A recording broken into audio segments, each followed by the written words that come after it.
Okay, so today we're looking at the Renault 4-button card.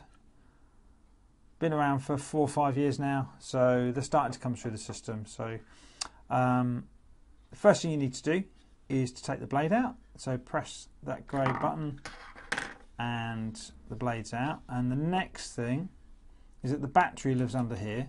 There's a cap. This has to come off there.